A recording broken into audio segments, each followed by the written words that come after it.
नमस्कार दोस्तों, स्वागत है आपका हमारे इस सफलता के यूट्यूब मंच पर। दोस्तों, अमेरिका के जाने वाले राष्ट्रपति जिनका कार्यकाल महज अब 48 से 72 घंटों का बचा है, जो बाइडेन साहब, उन्होंने अमेरिका के भीतर ओलिगार्की का खतरा बताया है और इस खतरे से बचने के लिए अमेरिका वासियों को आगाह भी किया है।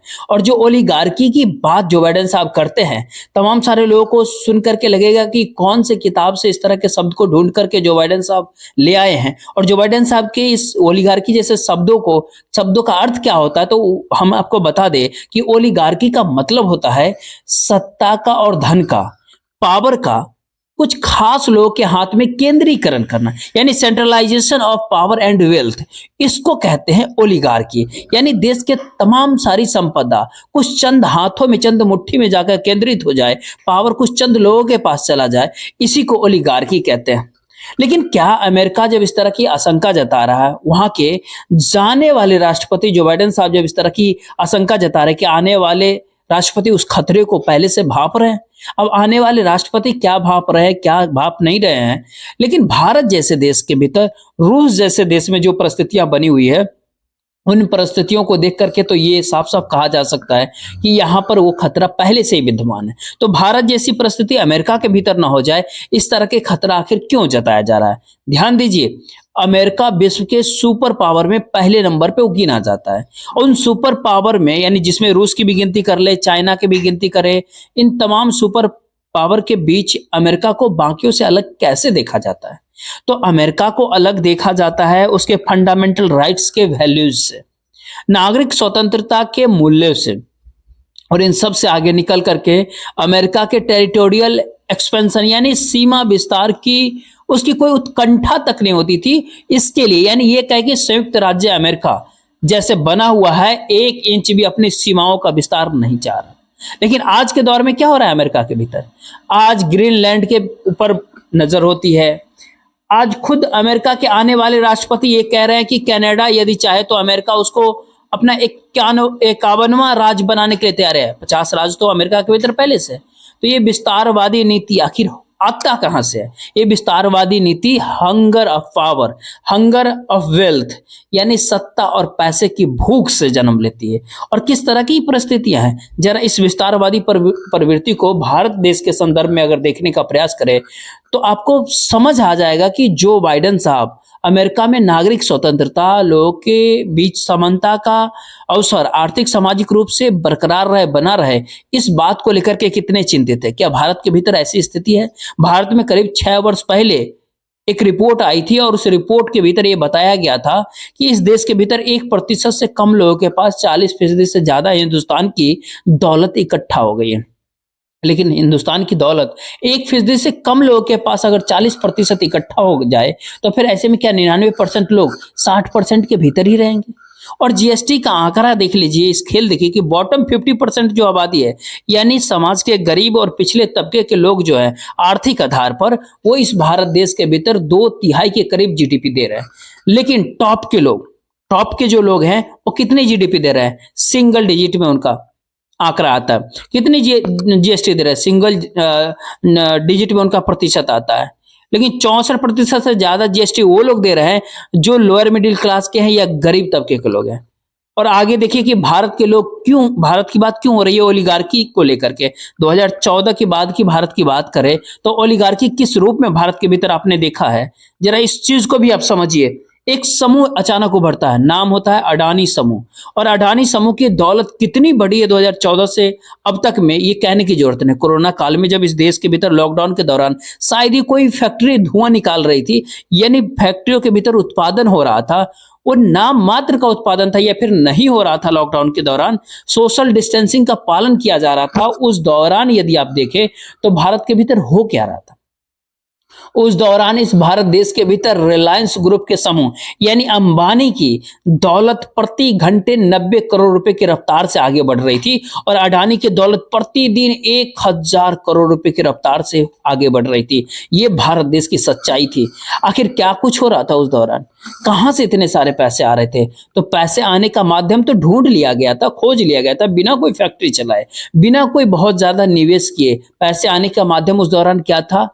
पोर्ट, हाईवेज, उसके साथ साथ हाईवेज के भीतर तो ढंग से नहीं घुस पाए, लेकिन पोर्ट के बाद देखे तो एयरपोर्ट, पोर्ट के बाद देख ले, और तमाम दूसरे ऐसे कई माध्यम थे जिस माध्यम से पैसे लगातार कमाने का रास्ता सत्ता ने, चाहे नियमों को ताक पर रख करके हो, चाहे जांच एजेंसियों के द्वारा किसी दूसरे कॉरपोरेट की अगर काफी सदे हुए अंदाज में कहते हैं ना, गर्दन पकड़ के, नरेटिव पकड़ के, गांव देहात में कहते हैं ना, किसी प्रकार के उस कंपनियों को, उसके कंपनियों को अडानी समूह तक पहुंचाने की जो कथित कवायद थी ना, उस कवायद के भीतर एक ऐसा ओलिगार्क इस देश के भीतर पैदा किया, जिसके बाद इस भारत देश के भीतर क्या दिखता है? वही दिखता है जो आप देखते हैं, वही दिखता है जो इस भारत देश के 82 करोड़ लोग, करीब करीब 60% लोग 5 किलो राशन की सरकारी इमदाद पे जीने के लिए इस देश के भीतर मजबूर। लेकिन इस देश की 60% से ज्यादा आबादी इस तरह की जीवन जी रहे थे। इस देश में ओलिगार्क कितने दिन टिकेंगे? ओलिगार इस देश को क्या बनाना चाहते हैं? अब तो अंतर्राष्ट्रीय स्तर पर भी ओलिगार का, यानी ये कहे कि सत्ता और पावर का कंसंट्रेशन, पैसे का कंसंट्रेशन अपने हाथ में, अपने मुट्ठी में रखने वाले लोगों का अंतर्राष्ट्रीय गठबंधन भी कहीं ना कहीं बनते जा रहा है। और जो बाइडेन ने जिस तरह की बातें कह रही है, वो इशारा किस तरफ करता है? एलन मस्क की बढ़ती हुई ताकत की ओर। और एलन मस्क की बढ़ती हुई ताकत को आप किस रूप में देखना चाहेंगे? क्या भविष्य के भीतर एलन मस्क और अडानी के भीतर कुछ टाइप होगा क्या? तेल कंपनियों का टाइप आप देख रहे होंगे, बाहर की तेल कंपनियां और भारत की तेल कंपनी। मार्क जुकरबर्ग का कैसे रिलायंस ग्रुप के साथ टाइप हुआ, वह भी आप देख रहे होंगे। हो सकता है भविष्य में गूगल का भी टाइप हो जाए।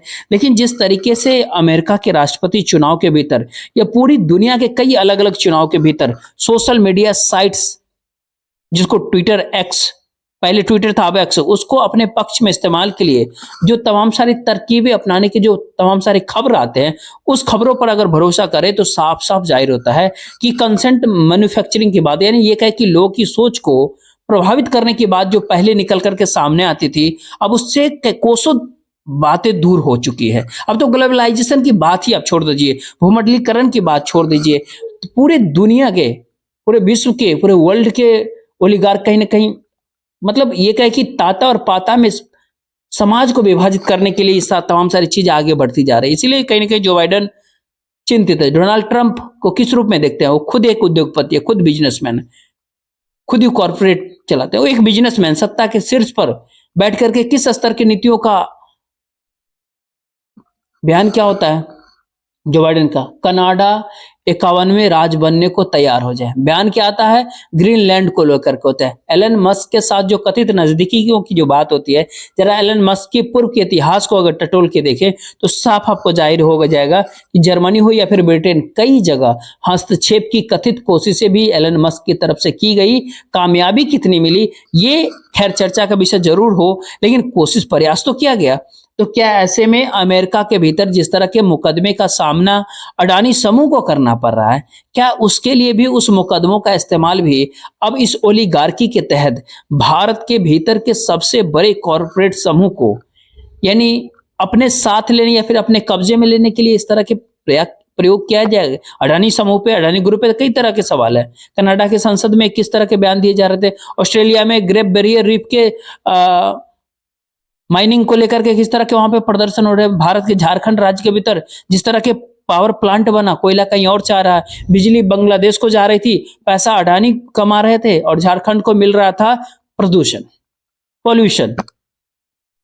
जंगल की बात कर ले, किस तरह के कॉर्पोरेट का इंटरफेरेंस यानी हस्तक्षेप वहां पर बढ़ा था। तो इन तमाम बातों को देखने के बाद साफ साफ नजर आता है कि दुनिया एक ऐसे दौर में जा चुकी है या फिर जा रही है जिसको पूंजीवाद कहने जाने वाले देश भी अब चिंतित है।